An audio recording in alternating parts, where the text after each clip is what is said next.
We're very happy that we can all get together again. Yes. I think more may be coming, we are not sure, but we want to Yes. appreciate the value of time. So I'm glad we have this here. Does this mean anything to anybody, the footprint? Yeah, when you're a baby.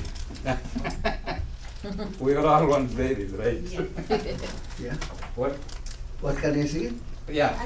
Well, our destination of 100 miles Okay. starts with the thirsty. Okay, step. So we have a step pointing. Good. That is good. First step. Anything else? Acupressure points.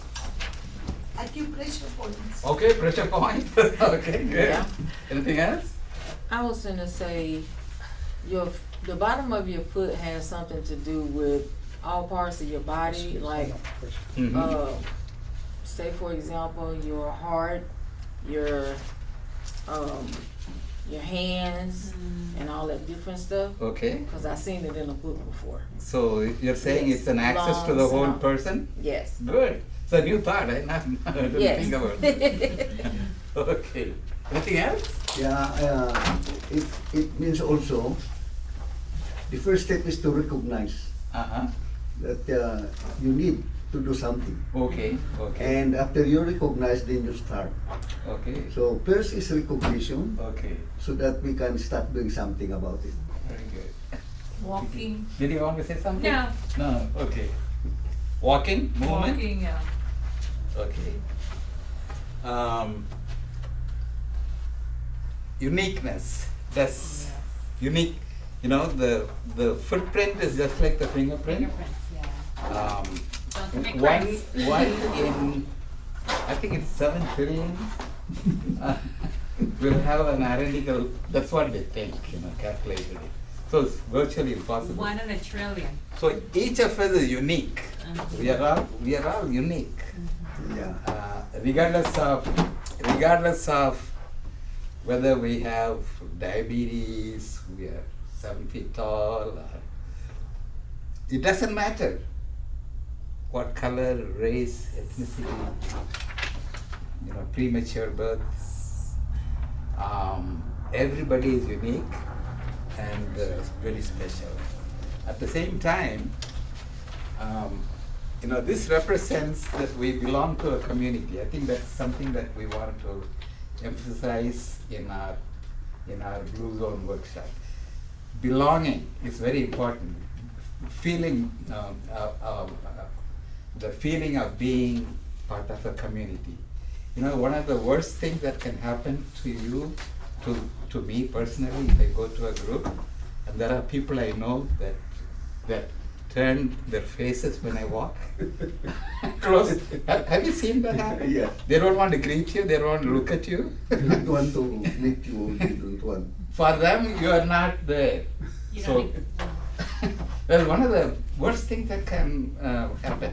So the feeling of belonging is very important. So, and then we have already mentioned that it represents movement, direction, goal. So that's what we want to emphasize. Now, before I turn the time over to Niyal and Kendall, are there things that God has given us or the nature produces abundantly that we're not using enough of? Can you think of anything that we're not using How enough is of? that? Are there things abundant in nature around us that we are not making use of sufficiently? What do you think? Me? Yeah.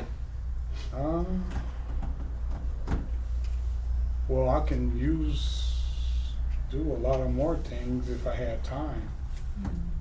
Time. All of us have the same. Time. Time, yeah. That's fortunately is kind of boxed in. So what I'm thinking is sunlight. Is sunlight helpful? You're It supposed is. to, yes. Mhm. So are we getting enough sunlight?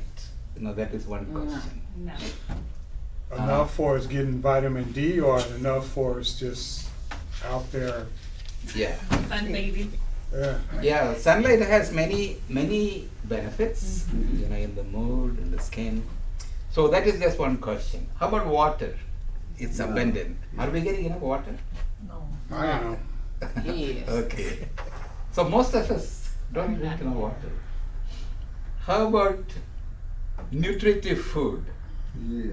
Food with Yeah. Fruits and vegetables. nutrition. Food, dense nutritive foods. Foods with vitamins, minerals, fiber. Nope. We don't need enough, right? Even children, and I'm watching my grandkids. They love to go to McDonald's and and if you give them a pancake, it's filled with cream, Yeah. whipped cream. So that's something we all can work on, right? How about exercise, moving? Yes. So Exercise.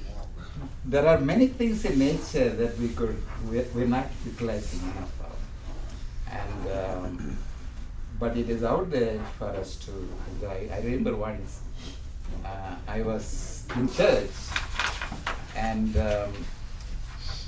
this was during the Christmas season. I wanted to sing with there was a group singing Andrew's Messiah, and I wanted to sing tenor, and I couldn't get there.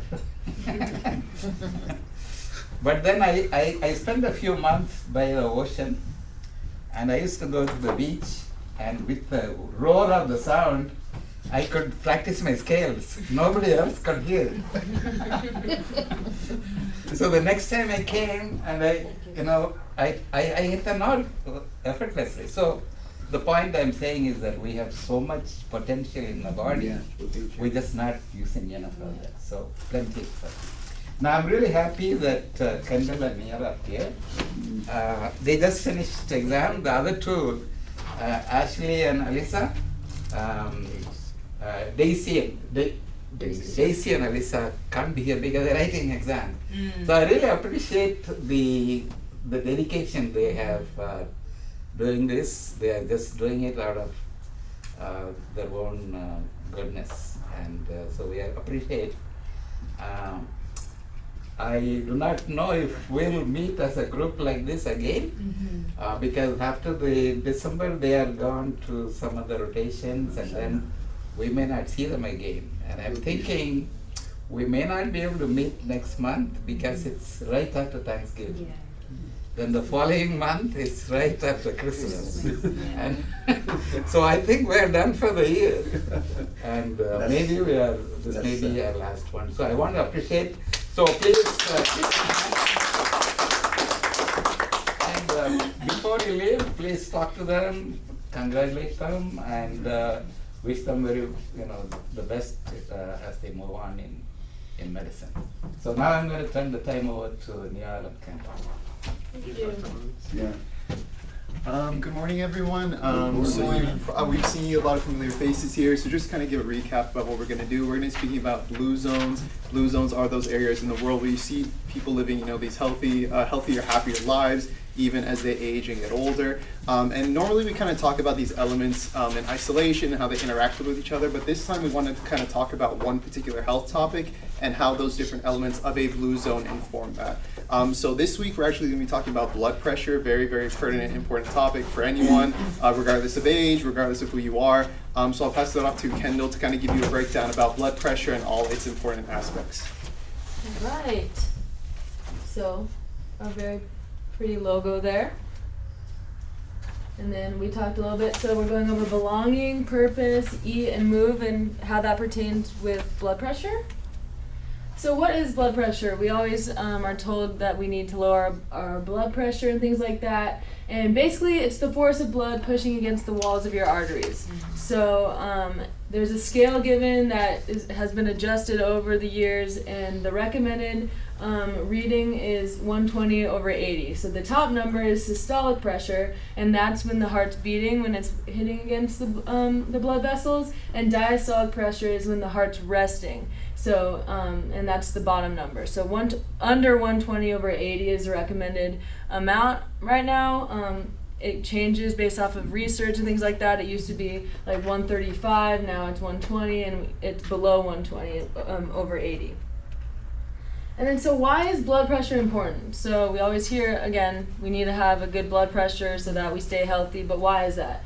Well, if your blood pressure is at a normal range, it ensures that oxygen and nutrients reach all parts of the body, and it's not under too much stress. It maintains proper organ function, because if your important organs are not receiving enough oxygen and nutrients, then they're going to have problems, and you need to make sure that everything is well perfused. High blood pressure or hypertension increases the risk of heart disease, stroke, kidney disease, and more. Those are just some standard ones right there. And then blood pressure on the other side of things can cause dizziness, fainting, and poor organ perfusion as well. So things to note: if you're taking blood pressure medication and you're all of a sudden feeling dizzy, faint, things like that, that could mean that your blood pressure is too low. And then this is just the scale that I got from the American Heart Association. It says here just what I mentioned before. Less than 120 for systolic and less than 80 for diastolic is what's recommended. But again, every person's different. You need to be talking with your doctor, your cardiologist, because if you're on a certain medication, you might be in a different range. If you've had hypertension for a long time, if you have kidney disease, things can be different, and they might want you to be in a different range. Normal, or 120 over 80, is a great place to be. However, the American population often is not in that range, and that's the goal range, if that makes sense. What can you do to get off blood pressure medicine? Well, we're going to talk a little bit more about like eating and diet and movement and how that can help.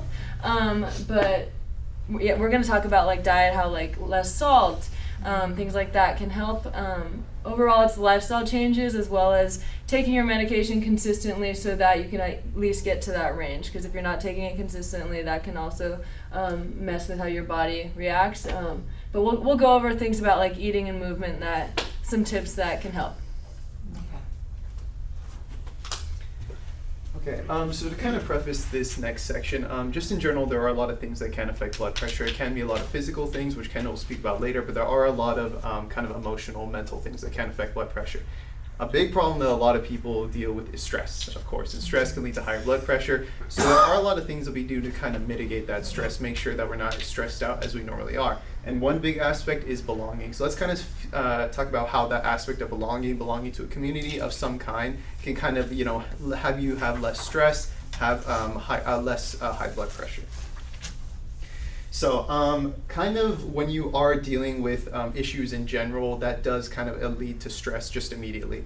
Regardless of whether that issue is related to blood pressure specifically or just another health issue, having that sense of community can kind of help spread out that stress, that burden that you feel. Because kind of when you're going through something difficult, having someone to go through that with you, whether they're going through that particular thing or not, just having them beside you, supporting you, it can make you feel, okay, I'm not alone in this particular challenge. I have someone with me who's there to support me, who's there to guide me, to be there with me. Someone who has that empathy for you, that compassion for you, that sympathy.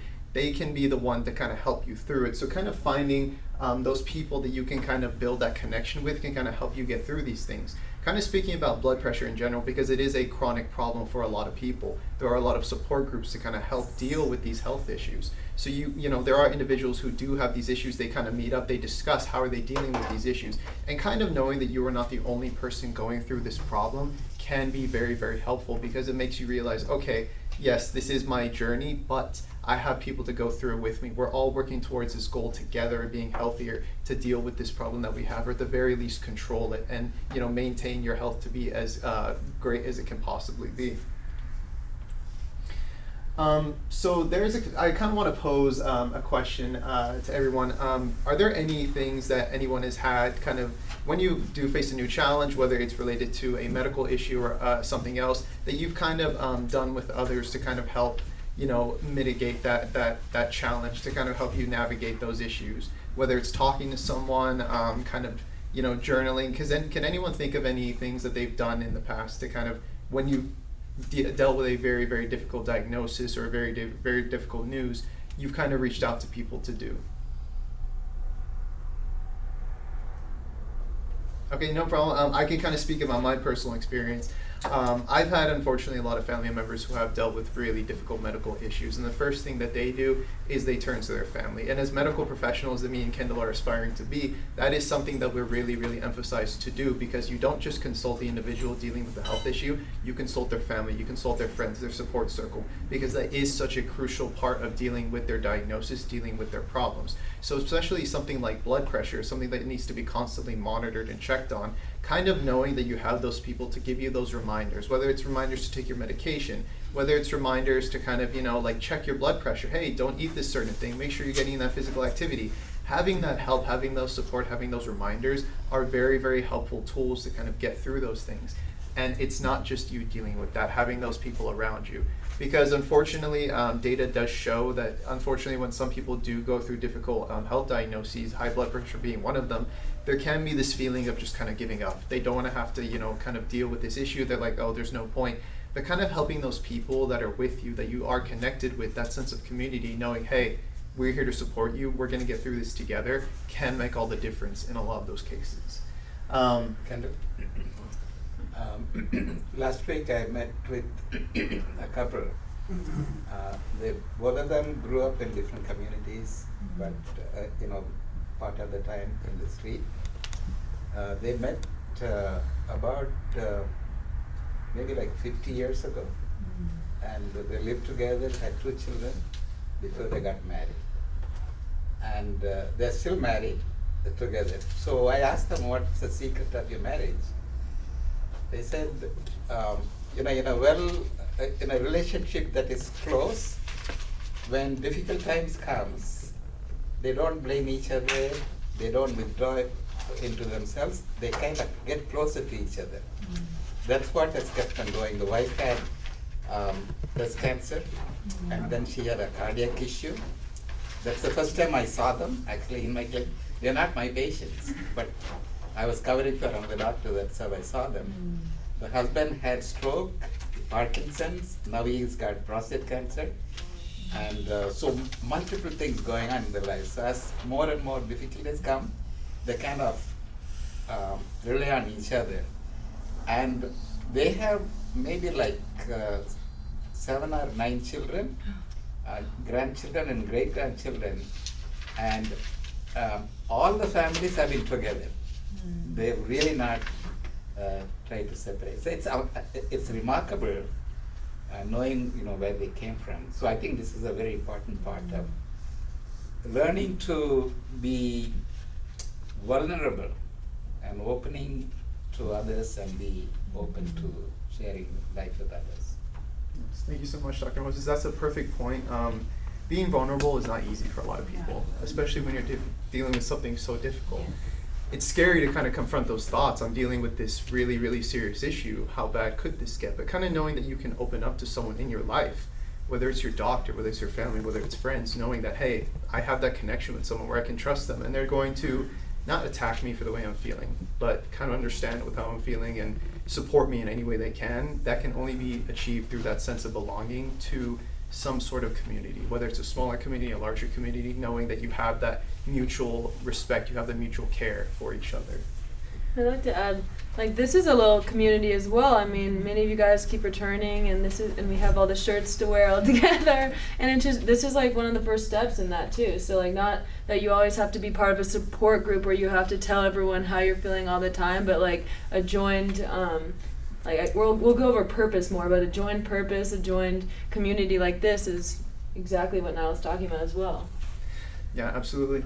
And I just wanted to end on one thing. So it says at the bottom, intentional how are you check-ins. So just because you may not necessarily be that person in someone's life to constantly remind them, hey, have you taken your medication? Hey, have you checked your blood pressure? Just asking, how are you? How is your issue going? Yes, ma'am. We do that. We've been Excellent. married almost 26 years, and Fantastic. we do that for each other. He's my caregiver, so he has to make sure that I'm taking my medicine and does my blood pressure. Yeah, that's a fantastic thing, knowing that you have someone to rely on. Hey, even if I forget, even if it's one of those days that I may not want to do this particular thing, oh, it's busy, that person is there to remind me because they genuinely care about me. They want the best for me. And especially when dealing with something like high blood pressure, dealing with that blood pressure problem, knowing that, hey, if I stumble, if I fall a little bit, they're there to pick me up. They're there to support me. Yes, sir. when it comes to blood pressure, it's kind of like being in the Indian realm and stuff.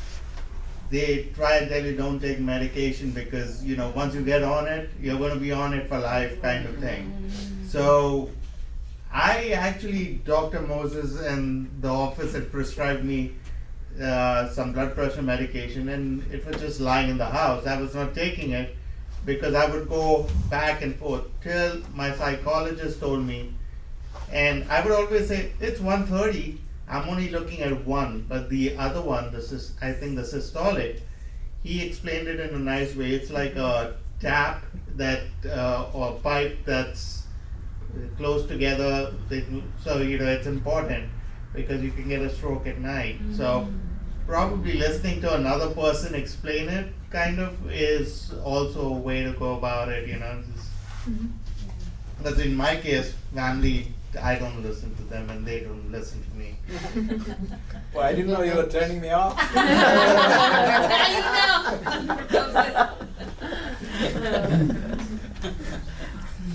Yes, precisely. You know, we may get different opinions from different people, but knowing that we have those people in our life that we can trust with these really, really important things, that's really, really special, and you need those people in your life. So kind of, you know, keeping on this topic of kind of exploring the mental side of dealing with high blood pressure, let's kind of move on to purpose.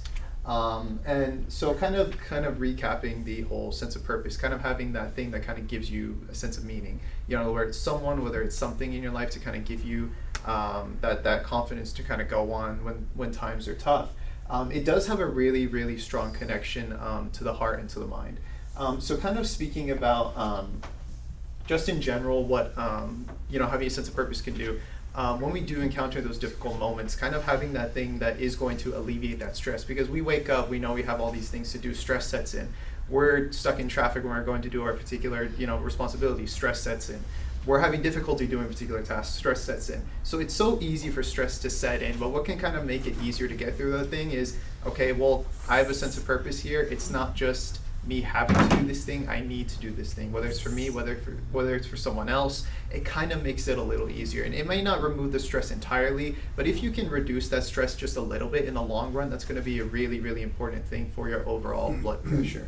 And one thing that I kind of want to speak about in general is more the scientific aspect of one of the things that can affect blood pressure. So you have a hormone in your body called cortisol, and it is the stress hormone. So when you do feel this stress coming on, this hormone is released more so. And this can increase your blood pressure. It can even increase your blood sugar. So people who have diabetes, it's going to make your blood glucose go up. So when you feel that stress, whether you want that hormone to be released or not, it will be released. But to what extent will it be released? Maybe that's something that we can control. Maybe we can reduce how much that hormone is released when we don't need it to. Because there's a reason for all these things happening in our body. We want our blood pressure to be high for particular reasons. You, like the whole fight or flight response, if you are in a fight or flight response, then you want your blood pressure to be high. You do want your cortisol to be high. But if we're just sitting here, we're dealing with our daily responsibilities, we don't want it to be high, but sometimes we can't help it because that stress sets in. But kind of having that sense of purpose, kind of having that sense of belonging, those things that are kind of calm you down, that is going to help reduce that blood pressure as well. So you won't have that overarching high blood pressure that's going to affect you. And kind of speaking about blood pressure in general, if your blood pressure is high for a little bit, that's not a huge issue. It's when it's chronically high. That's when it becomes a problem, because then it'll put strain on your organs, like Kendall spoke about. It's going to put strain on your heart, and then you can have these issues develop over time, and you can have certain blood vessels that become hard. They're not adjusting the way they're supposed to. Your heart will eventually give out if you have constant high blood pressure over a long period of time. So how can we try and alleviate that through the mental side, kind of having that sense of belonging, kind of having that sense of purpose? Because a lot of studies show that just the mental aspect can be huge in reducing those things. So while it is important to do those physical things, be careful what you eat, have that physical movement, it is such an important part for that mental aspect. I'm sure we've all heard the term mind over matter before. So kind of having that mental connection with your heart is really, really important. Because the neurological system is so crucial to how you function overall. And because you do have those stress receptors everywhere, they're going to increase your blood pressure. You want to try and mitigate that stress to the greatest of your ability. And then kind of before we move on, we will be speaking about kind of, diet choices, kind of, exercises that you can do to deal with high blood pressure. Does anyone have questions regarding the first half? Yes, sir. What's considered a long period for us having high blood pressure? What's a long period of time? Yes, so when you go to the doctor's office, a lot of times they will check your blood pressure, and then they may say that it is high, and they say, okay, I'm going to check it in about, 10 to 15 minutes. Because a lot of times it can happen when you go into the doctors, your blood pressure will be elevated. So they're saying, is it elevated beyond that 10 to 15 minute period? Because you might be nervous or something. Yes, exactly. No, I'm talking about you have high blood pressure. Mhm. What's the time Like the months? that can be weeks? damaging to you as far as having high blood pressure? Days, months, years, weeks?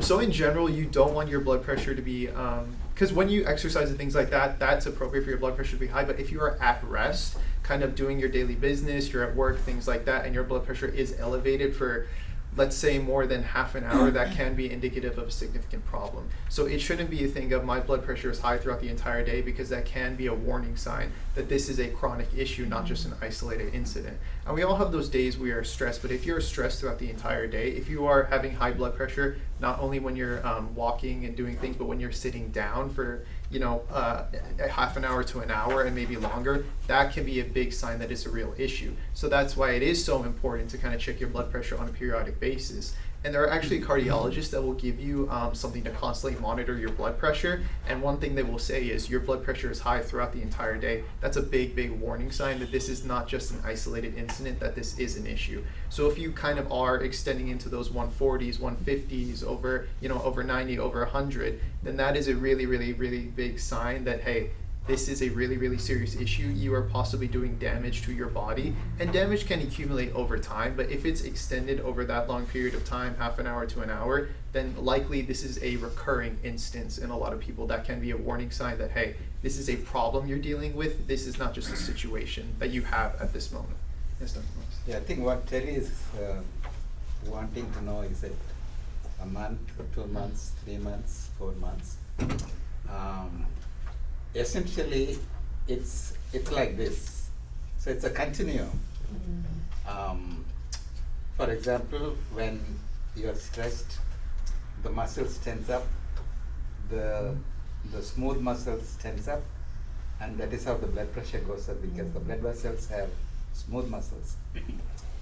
And the more times the longer it stays stressed, the blood vessels become kind of Constant. they produce stuff to make it more rigid. So that keeps going. And when we are younger, the elasticity returns when we are able to de-stress. But as you get older, and as these stresses don't go away, it keeps accumulating. And there comes a time when it's like a feather that tips over the cart, kind of thing. It's a breaking point. At that time, you get a little angry, you can have a heart attack or a stroke, but it's continuous. So there is no set time per se. For some people, it may be a month. Some people, it may be 3 months. What about years? Years, yeah. Because when I've you're- had blood pressure for years, but I never did nothing about it. Right. And now I'm, the last few years I've been doing something about it, but it never affected my health. I'm saying Yeah, it's so now what you're doing, you're trying to prevent the tipping point from happening. So whatever has happened is happened. You may have a little reversal of the physiology, but not a whole lot. But you want to do the things right so you don't go beyond that. that happened. Yeah, but I know I've had it for a while, Right? and the last 3 years I've been working on it. That's great. I think it's never too late. When it is too late is when you had a stroke or something. Yeah. But even then it is not too late, because you could have a fatal even. But later on. the damage that was done, can it be reversed by having normal blood pressure? To a certain point, but if there is thickening of the blood vessels, it may not reduce, because sometimes it's like a scar tissue. When you have a scar tissue, the scar forms, it doesn't change, so that can be permanent. But your the both points, the during the fight or flight syndrome, you look at the animals. Let us say there is a deer that is being stalked by a lion. It runs because of stress, but then maybe 15 minutes later it's grazing. It's done with. Whereas humans, we kind of mull it over the mind. This guy told me this, and I can't forget it. He said this last week. He did this last month. So whole night, and so our stress is always there. So it keeps continuing. But if we can find ways to relax like the deer did, forget this thing, think something positive, you'll be able to reverse a lot of these things that are happening. The continuing erosion of the blood vessels due to cortisol, epinephrine, norepinephrine.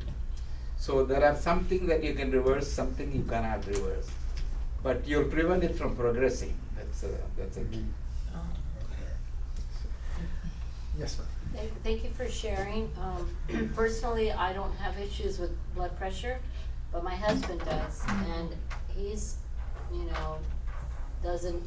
It's like, what can he eat? He doesn't do salt. He stays away from sugar. He drinks a lot of water. He has salads and blah blah blah. And his blood pressure is just, no matter how much medication he has, it's still 140 over 100, and he doesn't check it every day, so I think maybe he just thinks, what for? Because it's high.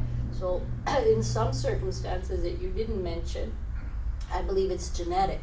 Yes. Because his grandfather had, like, I don't know how many heart attacks, and his father had a mini heart attack, but they put a stent in before he ever had one. And so I was concerned as his wife, because he does exercise. I mean, he's doing everything. And so we had asked Dr. Moses, send him to a cardiologist. So he went to a cardiologist. But the cardiologist just says, there's not much you can do. If you're doing what you can do, then there's not much you can do. But I was still concerned, so I had him check the blood vessels to make sure, there's no blockage and stuff. But so far, so good. And I think that what's important is how how he was mentioning, if something happened with somebody, and you get upset and you hold that. And even though my husband, I consider him to be a godly man, you still have your emotions and stuff.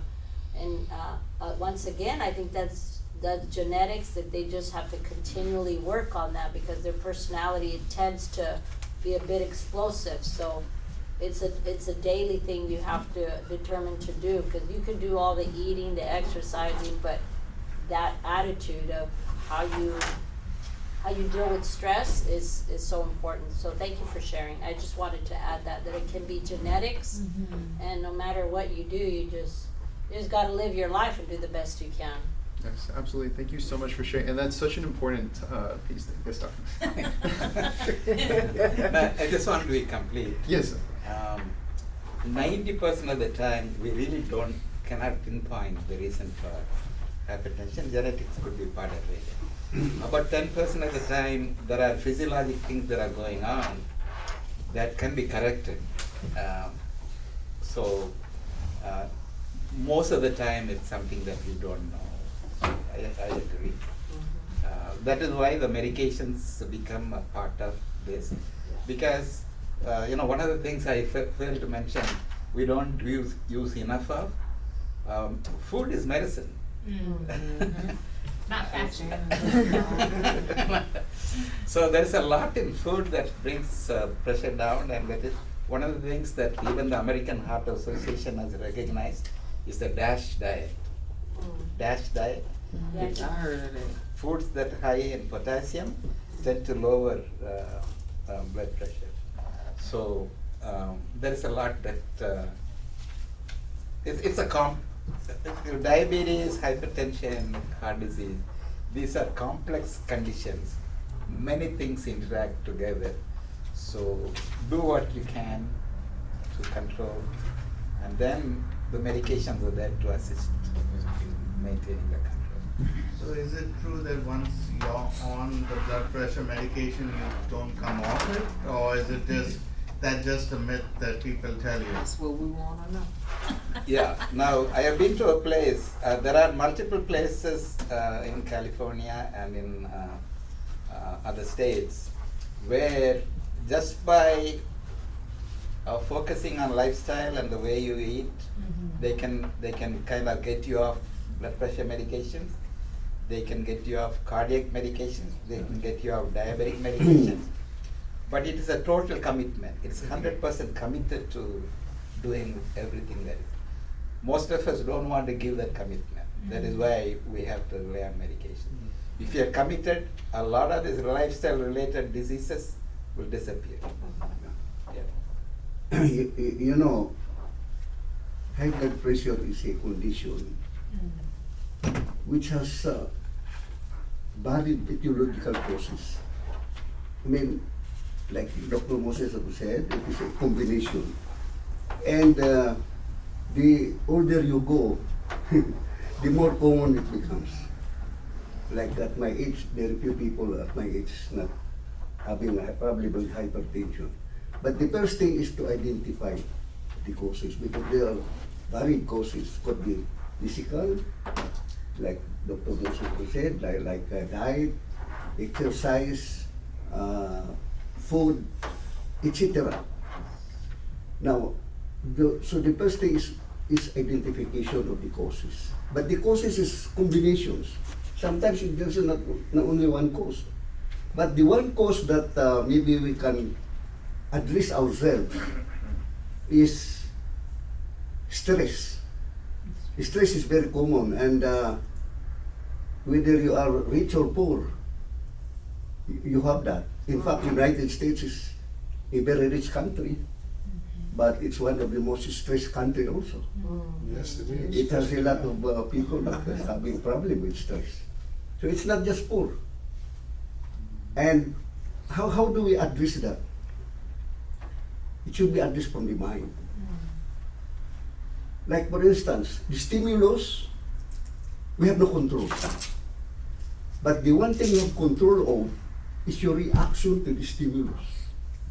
So one of the ways to address stress is that you have a choice. That is a very important thing. I am not obliged to react according to you, to what you want me to do. I can react independently. I am free. For instance, you get angry with me. I do not have only one reaction. I can be angry with you, but I can just, let it go. So it's you. It's your reaction.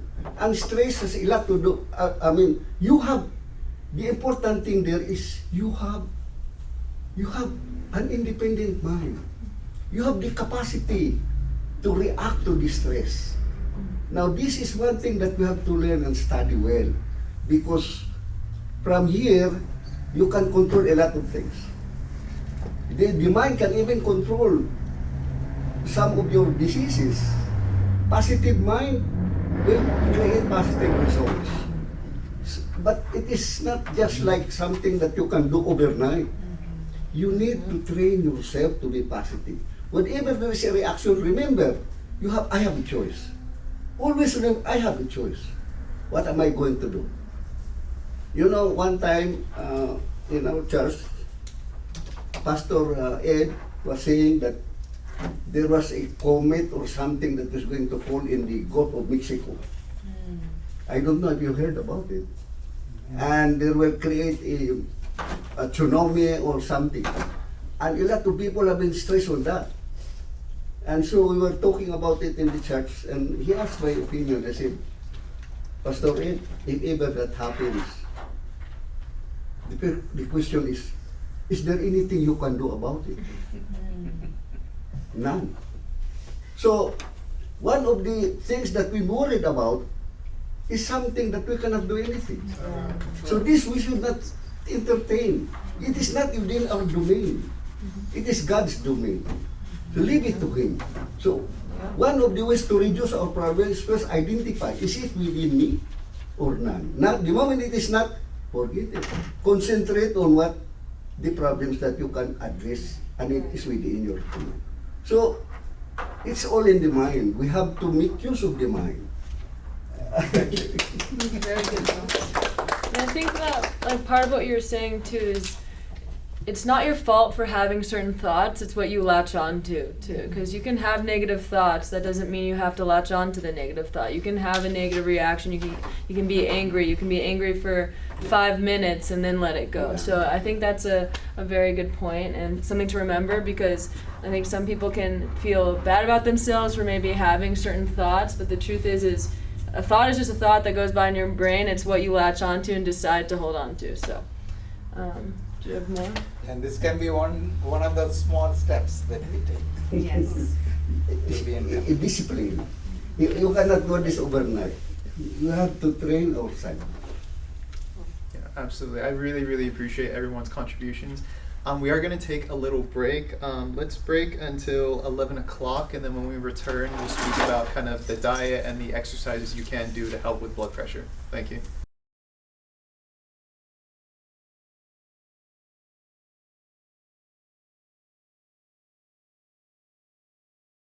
Okay, everybody, we're gonna hop back in. So first, we're gonna be speaking a little bit about diet. It's really glad to see everyone's eating some nice, healthy food. So let's supplement that with some education about diet.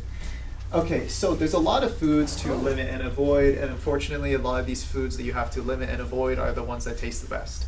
Like sodas, burgers, chicken, getting hungry just looking at this. But a big issue with a lot of these foods in particular is the salt, because that sodium can really put more strain on the heart and can lead to higher blood pressure over time.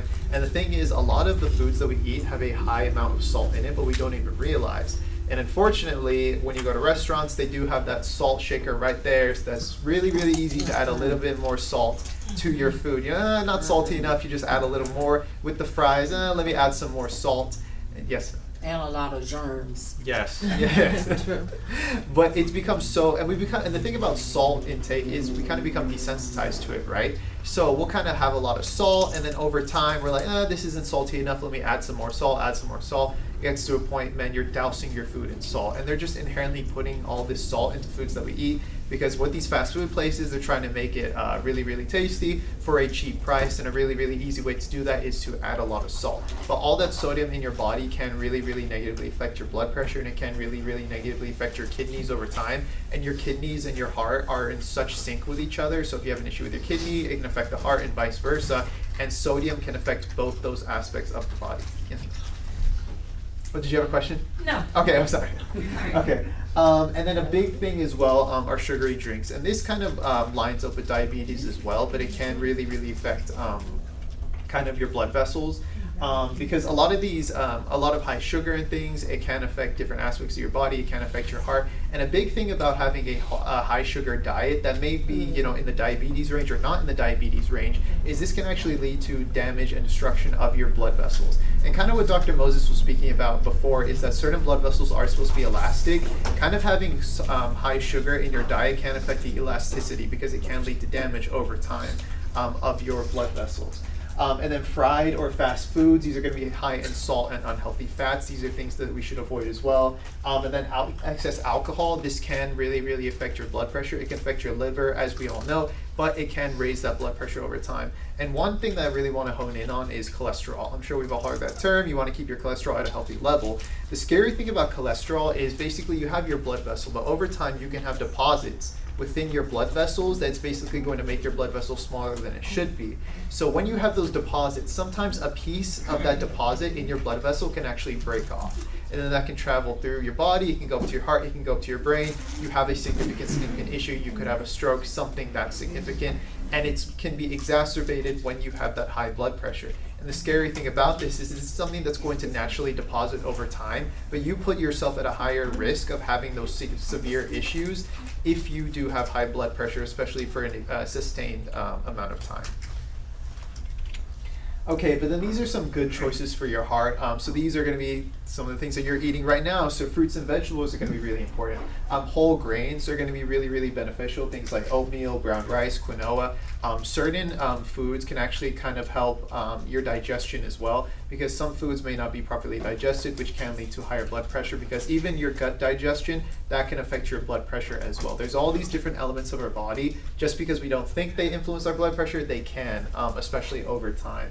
And then lean proteins, things like beans, lentils, fish, skinless chicken. The skinless part is really, really important, because we know even though the skin tastes fantastic when you have chicken, a lot of the times it is one of the more detrimental parts, especially when you're having fried chicken. All that sodium, all that grease, it can really, really negatively affect your blood pressure.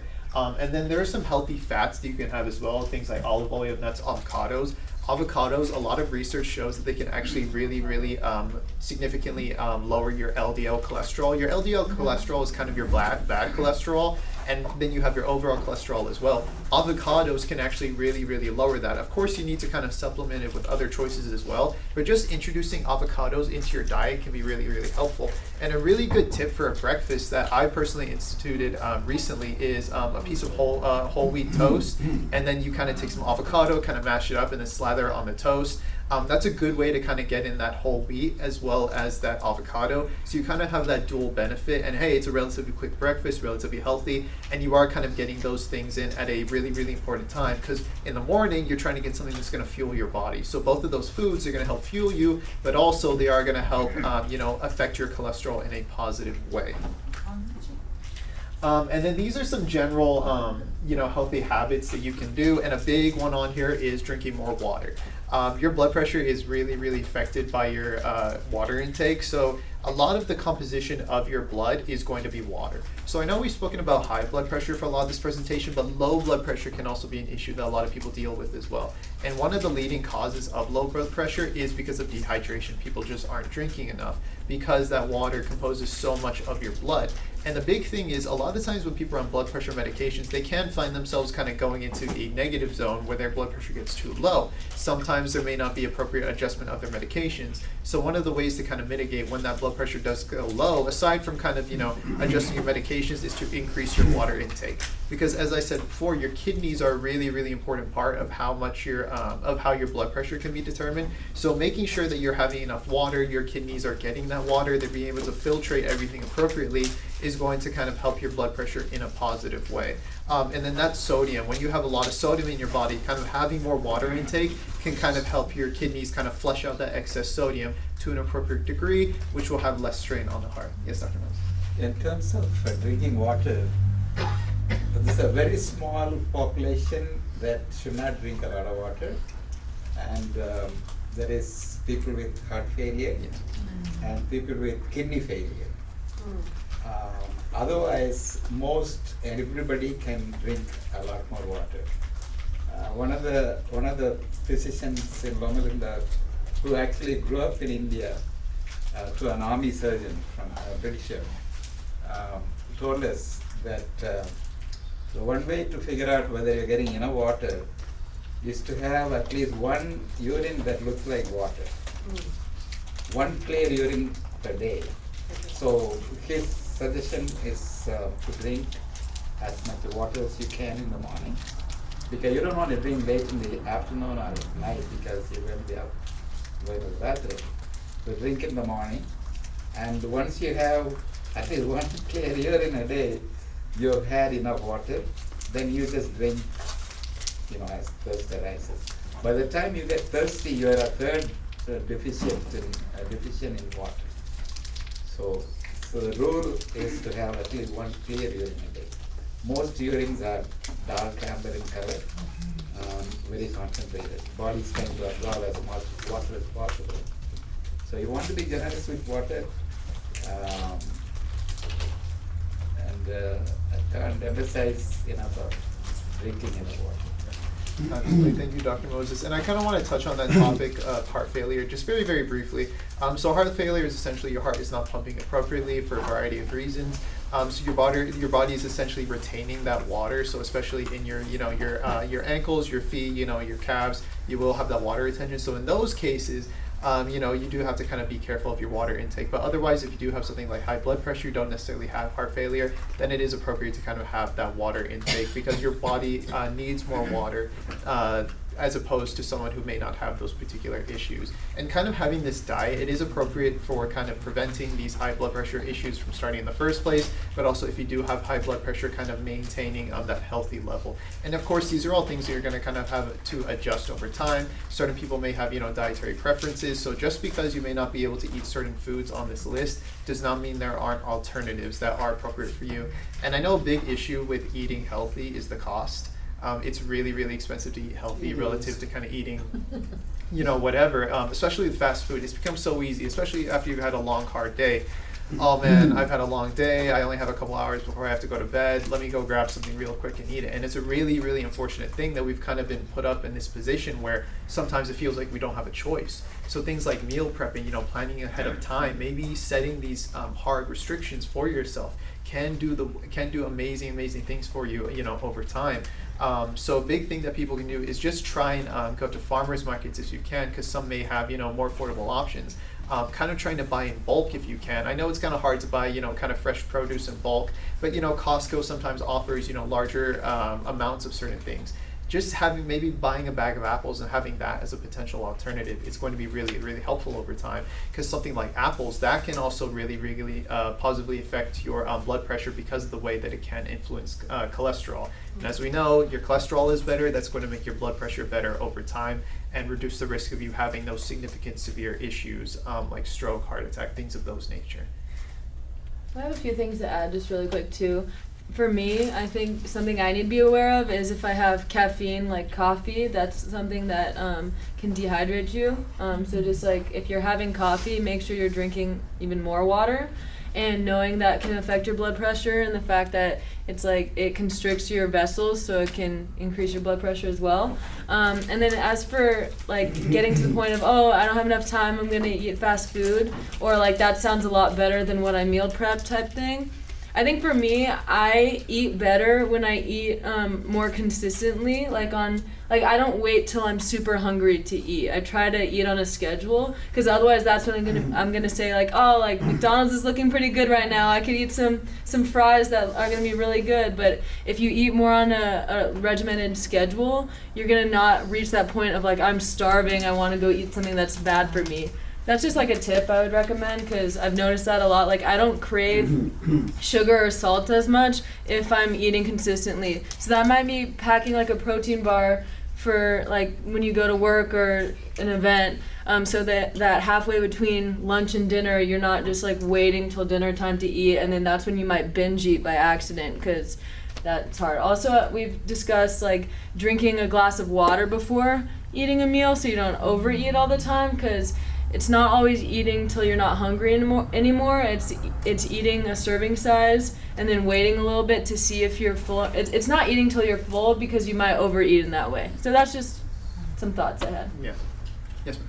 So, you recommend purchasing foods that are organic, I assume, Yes. organic fruits and vegetables, as well as organic chicken, cow-fed meats.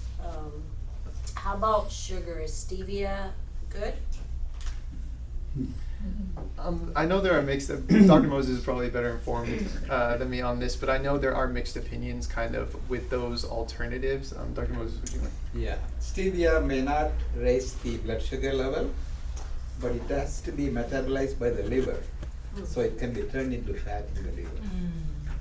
So moderation. So if you want to, let's say, you don't want to stop completely sugar, but you're trying to find methods to, in your coffee, they say the best way to, I've heard, when I say they say, I say I've heard, the best way to drink coffee is black, no sugar, no milk. Well, I'm not there yet. I think the only time I ever had a black cup of coffee was on a mission trip that I went to the Dominican Republic. And they served me a little cup like this, and I was like, oh my God, that coffee's gonna be super strong. But out of courtesy to the people, you should take what they give you. So I said, well, I'm gonna drink it. But it was the best black coffee I had in my entire life. And I said, so is this coffee from the Dominican Republic? And she says, oh no, and she lived in this little shack, and she opened the door and showed me this big plant. She says, no, this is Cuban coffee. And I said, oh, okay, but ever since then I tried to drink it, black, but it just tastes horrible. It tastes, I mean, It's I'm, different. I'm more of a latte, you know, like milk with coffee. And So, I do organic milk and I put stevia, but, I don't understand why milk in coffee can be harmful. yeah.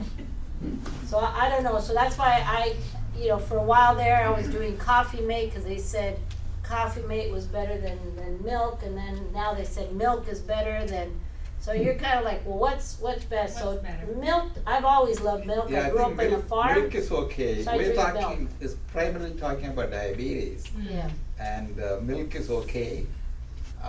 organic milk?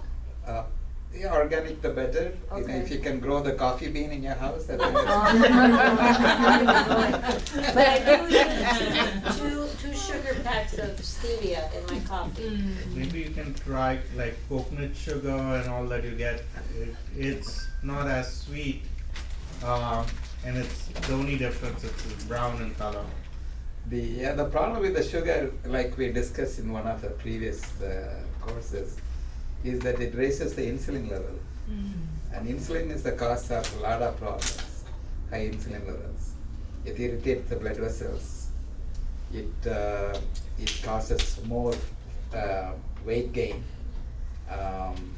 Then because it makes you hypoglycemic, then you have to go back and eat a donut again. So it's a kind of a yo-yo cycle going. So is there a So- pill to take so you don't want sugar? You enjoy the black coffee. Not for coffee at all. I gotta go to So- the Dominican Republic. So milk is okay, but because it doesn't raise sugar that much. It raises the sugar, but not to the amount stevia would do. I mean, not stevia, the other things you do. With the problem with the stevia is it doesn't raise the blood sugar, but it increases the fat production. So if you're gonna take sugar, is it better regular sugar instead of stevia? Yeah, if you're going to eat, then brown sugar, cane sugar, brown sugar. Brown sugar. It's got a little more minerals. So stop the stevia. She can use agave. No, it's your choice. What about agave syrup or something like that? Or honey, how about a honey? Yeah, they all raise the insulin levels. Agaves? Yeah, I don't eat sugar now in my tea 2 times a day. So it was hard in the beginning to do it, but now that I've become used to it, so I don't have sugar at all in my tea. The first 2-3 days are the hardest, then you get used to it. Yeah, tea without sugar is okay, but coffee without sugar I It's can't. The fruits have Fruits have- fructose in them, Mhm. and you can chop fruit and put it in the cereal and everything. So dates, they have natural. Yes. So if you're getting sugar, get it naturally rather than through. But you can't put Even fruit in dates are- coffee. No, coffee black. One day, You have date Not syrup? yet. not yet. Date syrup? It'll raise your. Still raises. Still raisin? Uh-huh. Well, I like So date raisin. the beauty of the date is that it's got fiber in it. Fiber combines, it slows down the release of sugar into the bloodstream. So that is the same thing with the juices. It's fruit juice, but it has no fiber in it, so it's counterproductive. If you eat the fruit, the fiber combines with the sugar, Drops it down. so the absorption is slower. Oh, did you know that? No, you didn't. Doctor, Drink The fruit juice. Just is fruit how juice. it was designed by God. Mm. Then man Swallow it out. does something about it, Yeah. making it unhealthy. Yeah. It's just like if you drink apple juice. Okay, so just kind of rehash a few points, kind of making sure that you are kind of staying away from fast food if you can, but something that we really, really want to emphasize is that realistically as human beings, we can't be perfect. We can't be expected to avoid these certain foods all the time. We can't expect it to eat, completely clean all the time. That's gonna drive you crazy having to do it day after day. And unfortunately, a lot of these Hollywood actors, they're getting paid to get in really, really good shape. They have dietitians, they have people working with them. Normal people, we don't have that, right? So we kind of have to make these choices, as we go, trying to make the best possible choices. And we don't have someone there saying, this is what you have to eat. And it is kind of hard to make those choices. We do have to be disciplined. But when we think about the overall outcome, we kind of have to realize, okay, this is going to be beneficial for my health overall. So when it does kind of get tough and you do have to eat those things you may not necessarily want to eat, just try and remember, hey, I'm not kind of eating this just for me. I'm not just trying to stay healthy just for me. I'm trying to stay healthy for those people in my life who care about me and who I care about as well. Exactly. Purpose. Yeah, exactly. Perfect. Yeah, we're trying to, weave those different elements together. And then, a big thing is finding what works for you. Of course, there's going to be a lot of different foods that, are going to be recommended to other people, but what works best for you, what diet works best for you. And it is this constant case of I'm going to have to kind of adjust things, kind of talk to your doctor, hey, this works for me, I don't like eating this, okay, let's see what alternatives we can do. That's why it's such a great idea to kind of have a doctor who you can have a discussion with, someone like Dr. Moses, someone who's going to work with you as opposed to just telling you this is what you have to do, this is what you have to do. Someone who listens to you, and you kind of have that discussion of ideas, that exchange of ideas. So they're listening to you and they're trying to change things based on what works best for you. So as we kind of spoke about at the beginning with Dr. Moses, speaking about the footprint, we are all unique individuals. What does not work for anyone else may work for you and vice versa. So kind of finding what works best in my life. And then I'm going to pass it off to Kendall to kind of speak about the exercise component. All right, so move to improve. And we're going to talk about how exercise affects blood pressure. So basically, we always hear exercise more, and it's because it makes your heart stronger. It pumps more blood efficiently. So we talked about how there's lots of things that when you have high blood pressure, it can be dangerous, but when you're exercising, it's a time where you kind of want your blood pressure to be a little bit higher than at rest, and it can cause things to be more efficient. So the blood vessels will relax and widen, and this lowers the pressure on the walls. There's both aerobic and strength training that helps. So aerobic exercise is like running, swimming, cycling, anything like that. Strength training is just like lifting weights, things like that. And then we have these bands for you guys, and that is a form of strength training. It's grip strength, and we can show in a little bit how you can tie that to a chair or something. But everyone gets one of those to take home, so no excuses for no exercise. And then regular movement can help prevent high blood pressure, and then if you have high blood pressure, it's something to be monitoring while you're exercising. Having a heart rate monitor and blood pressure monitor can be very helpful. We want to be safe when we're exercising. If you haven't worked out in a long time, that doesn't mean you go for like a 3-mile run right off the bat. You want to do it safely. So those are things to monitor. Oh, go ahead. Can you show them how to take the pulse? Oh, sure. Just like right now? Yeah. Well, basically, you don't want to use your thumb when you're taking your pulse because your thumb has its own pulse. But on your thumb side, you can take your 2 fingers on the other side and feel for your pulse, like kind of near the end of your palm. There's a bump here, and if you go lower on that, you can try to feel for your pulse. You might have to move your hand down a little bit. And then you want to feel it. On the thumb side, a little bit lower from the bony part of your palm. And how you do it is you set a timer on your phone, and you can, for 1 minute, and you're just gonna count in your head how many pulses you feel on your fingers. If you don't have a full minute, you could do 15 seconds times 4, but try to do a minute. Yeah, And the range. This is a good exercise. It's a type of biofeedback. You can actually, if you are good at connecting your body with your mind, you can predict what the heart rate is, the way you're feeling. If you get stressed, the pulse is going to go faster. If you get really relaxed, it will go slower. And some of the yogis can bring their heart rate down to like 30s. So then when you wake up in the morning, get your resting pulse rate. That is your resting pulse rate. It can be anywhere from 60 to maybe up to 100. It's good to know. Then later on, if you feel like something is fluttering in the heart, some people say they feel like palpitation. Check the pulse and see how it is. So this is actually a biofeedback on how your body is responding to the emotions that we go through. There was a time when I used to run, I could tell, when you exercise, you don't want to go more than like 85% of the maximum heart rate, and there is a way to measure your maximum heart rate. Do you know the formula for maximum heart rate? Mm-mm. It is 220, take away your age, that is your maximum, approximately. So I am 75 years old, and you take 75 away from 220, so whatever number I get, okay, that will be more or less my maximum heart rate.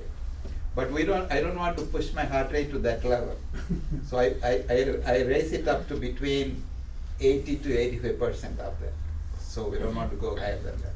So that way, when you exercise, you can actually tell how much you are pushing your heart. So you get used to it. When you're walking, you check. This is one way to check how your heart is responding. Of course, the problem is that some people are on medication that will slow the heart down. So that is not very accurate. Then there is a different way of telling how. It is called the perceived level of exertion. Perceived level of exertion. Your body will tell you, hey, I can't do anything more. Or if you cannot speak in complete sentences, you are working moderately severe. So just get to know your pulse. It'll give you a lot of information that you would miss otherwise. And it's one that Kendall said, don't use your thumb for that, use your fingertips for that. And some people like to check it here, but I would recommend not to do that. Or at least not on both sides at the same time. Yeah, because there is a sensor here in the neck that can slow your heart down, and you may not want to do that. So,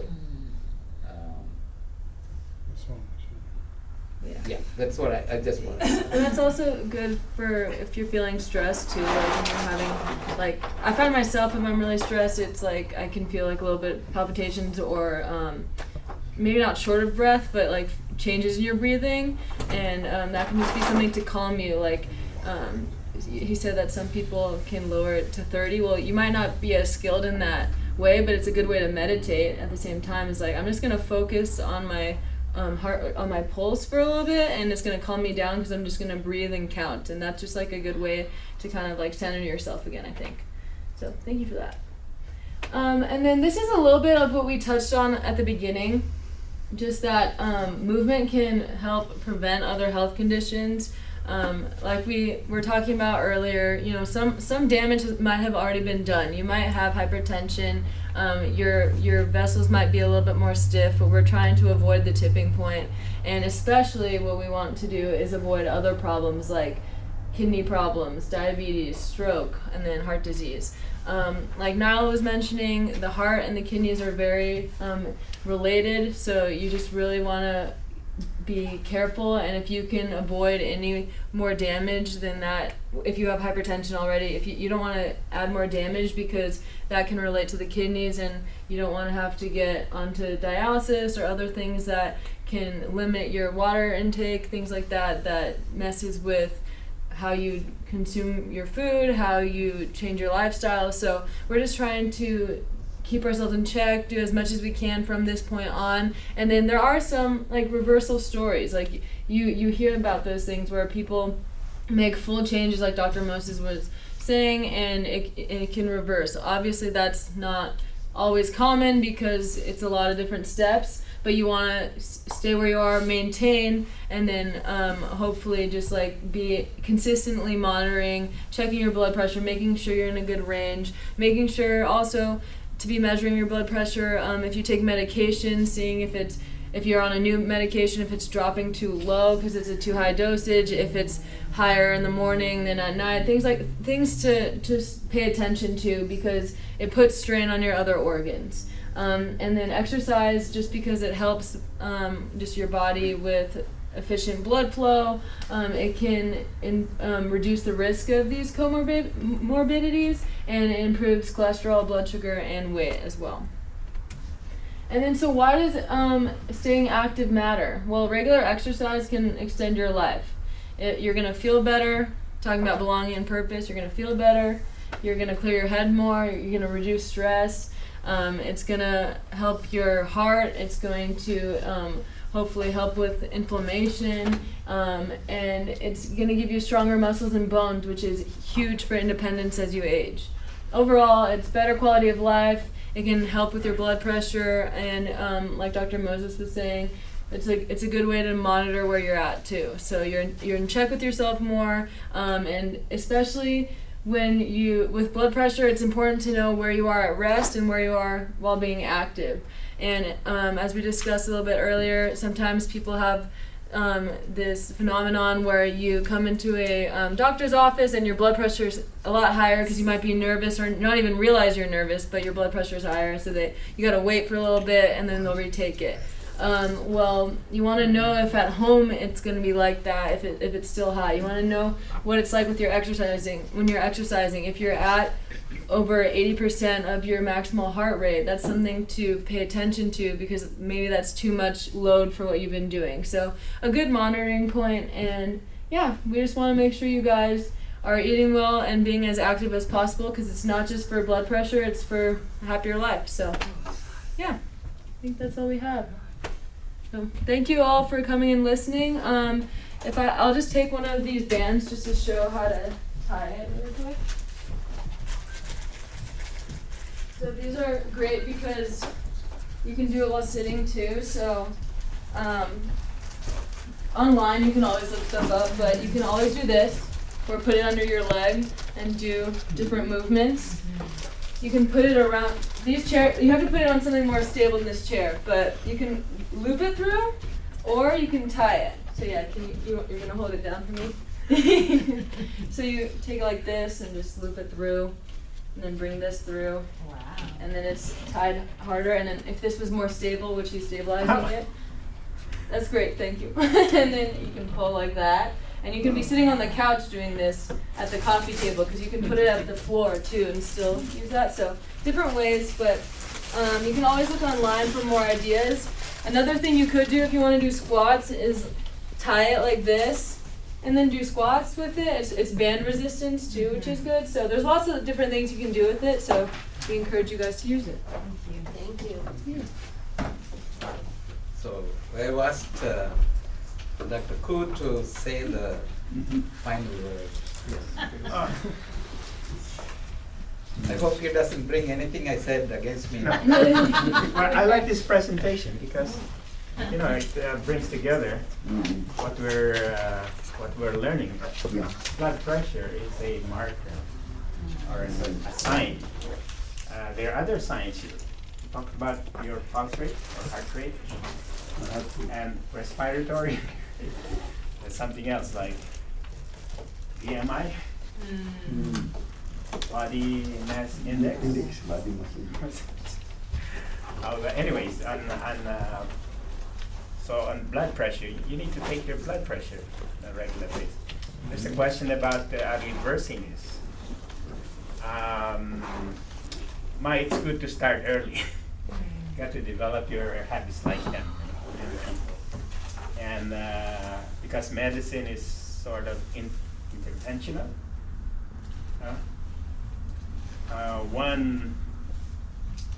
Let's see, they call one picture of that they've used in some settings is like, you know, you're like a loaded gun. It's your nature, and it's your choice to pull the trigger. So you ought to make choices, and your doctors can stop you from pulling the trigger at a certain point in your life. But I think it's important to develop habits, make choices about, belonging. Belonging, be, purpose. So all of these, and what you eat, and your activity, they all contribute to, hey, your blood pressure. So it's an indication you're going to say, well, what can I do? What can I do? And I think what we're doing is you make some choices about some changes in your life. You develop certain habits, make choices that will improve your blood pressure. There's something else, two things that you mentioned in the beginning about sunlight. Fun. The vitamin D. Well, ideally, you exercise in the open air. Correct. And some in the sunshine. Not too much. I think, you know, what's nice about this age is you can always use your smartphone.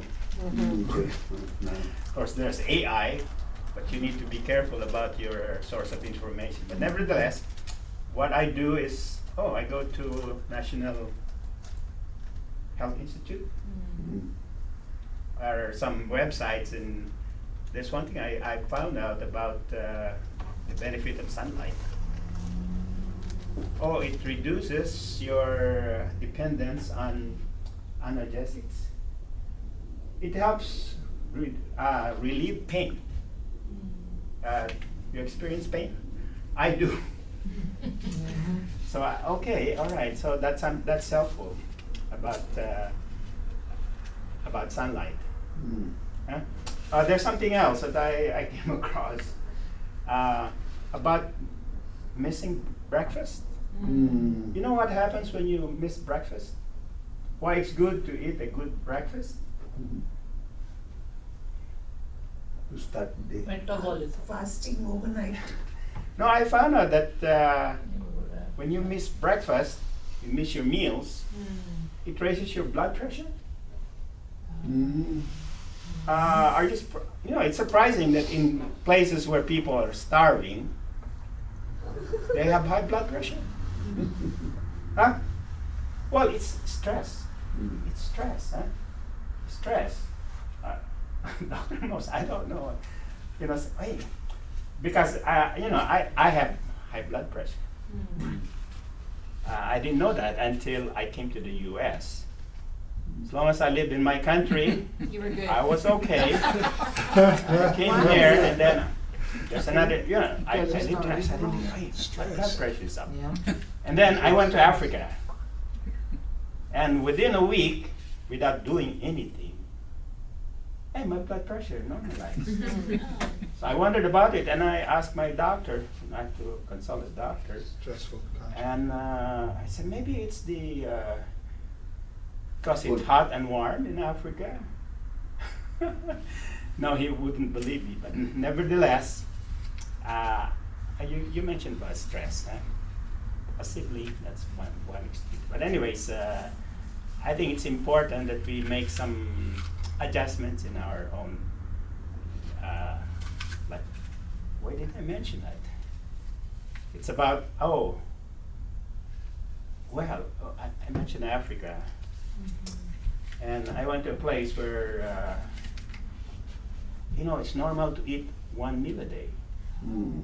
1 meal a day. In the Yeah. What time? In the morning. Well, I don't know, because I know I live near a school, and children come. I think, you mentioned something about time. Yeah. By the way, I mentioned about a doctor, who's watching my blood pressure, and he told me, he said, what time do you take your medicine? What time do you take your medicine? Just once a day. Yeah. Some in the morning, some are supposed to be taken at night.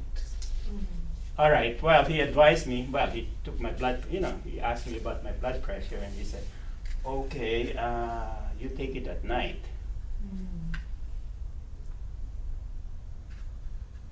So I took his advice, and his reason was, he said, "Well, most strokes happen in the morning. Before you get up early morning, 5 Is that true? Why? Circadian rhythm.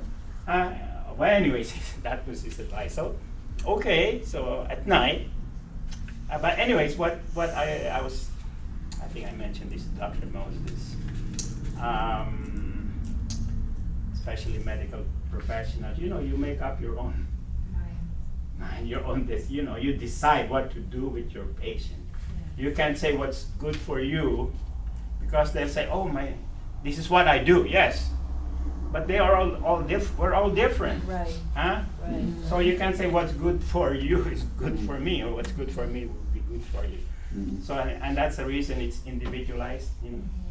And so there are certain things in your, in your exercise, in your diet, and then, it's better to, you know, your doctor will tell you, hey, we work on what you're doing now, what you're eating, and then, we can make some changes.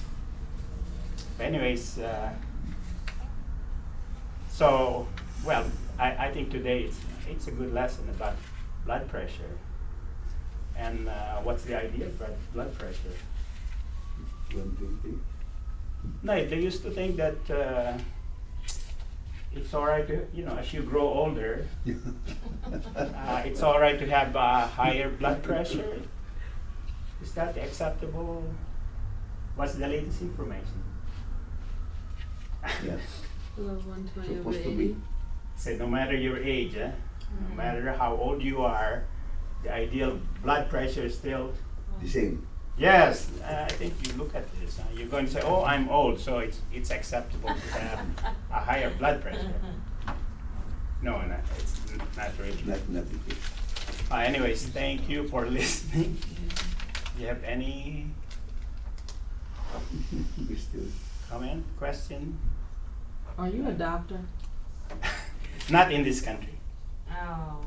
Not in this country. What country are you from? I'm from the Philippines, but I've served in Africa Uh-huh. as a surgeon. Oh, wow. Yes, sir. He's a true doctor. Oh, wow. He worked in places where there were no other doctors. Doctor with no So, borders. so he would diagnose a condition, he'll anesthetize the patient, he'll do the surgery, and recover the patient. So you Well, heard I from- needed a lot of help. You heard from the very best, so thank you. So, thank you, Wanda. I see the theme. That's So, what I was telling him. I want to congratulate you. Today is your graduation day. Oh, we graduated? You're graduating. You know, I have personally called over 100 patients to be in this class. There are many that needed to be here that chose not to be here. Yeah. They chose to go with Wegovy or whatever. Yeah. But that's unfortunate. I am a doctor, I prescribe medication, but I would rather that you make choices that's within your own power to make the right choices, because there is so much in nature Yeah. that you can get. So you are our graduates, and like they say, you know, Yay. what's it, tassel. So represent our class well, lifestyle, food is medicine. We didn't Yes. mention rest. Rest is very important. Rest is medicine. Exercise is medicine. So God has provided this whole earth with a lot of very good things. So just be proponents of good lifestyle changes. Now, like Dr. Ku was saying, people who live in the blue zones, they live into the hundreds without medications. And so they one day they go to sleep and they don't wake up, because we all have a time when our time runs out. But until then, they are healthy, they are productive, mind is clear, and that is the most important thing. And that we cannot get from medications. So to the best of your ability, do what you can. In spite of all this, we live in a very stressful condition. We do need some additional help, so it's okay. But do your best. So thank you. Our clinic is unlike any other clinic, because we want to emphasize power to you. Give the power to you. You have heard a lot of stuff, By the way, there's nothing that was said here is not going to be missing for you because it's going to be in the website. If you don't have the website, we have still plans with those www.mosesclinic.com. Everything is available to you, so you can refresh. You can bring friends to watch those things again. So since we graduated the class, do you give us coupons for like fruits and vegetables at the grocery store? It's a good idea. so Maybe you can help us expensive with the future classes. They record our food. So, yeah, thank you. Picture we want to show. Oh yeah, I wanted to show Oh. this. I went on a cruise. You know, cruise is brutal for people who want to be on a diet. So these are the Andersons. My wife knows them. I didn't know them, but I was introduced to them. And we were sitting on a table here, and I saw this family coming with just watermelon, plate after plate after. Yes. So they said, when I got up and said, is it okay if we take a picture? They all posed and said, please do. So you can see watermelon. Yes. So especially on a cruise, Yeah, they- you can go either way. You can go overboard. Unlimited food. Uh-uh. Unlimited food. There is so much choice of good food in a cruise. So Unlimited. I wanted to put that. And I enjoy life. There is so much health in wholesome food. Picture. So,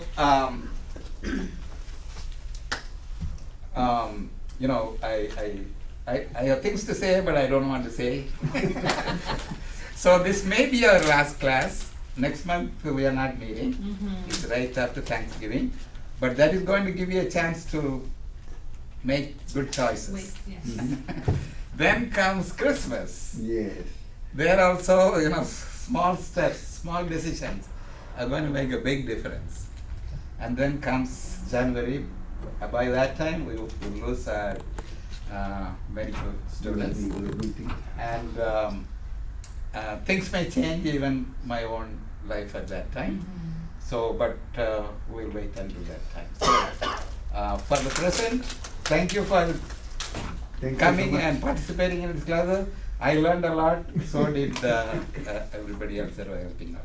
God bless you all. God bless you.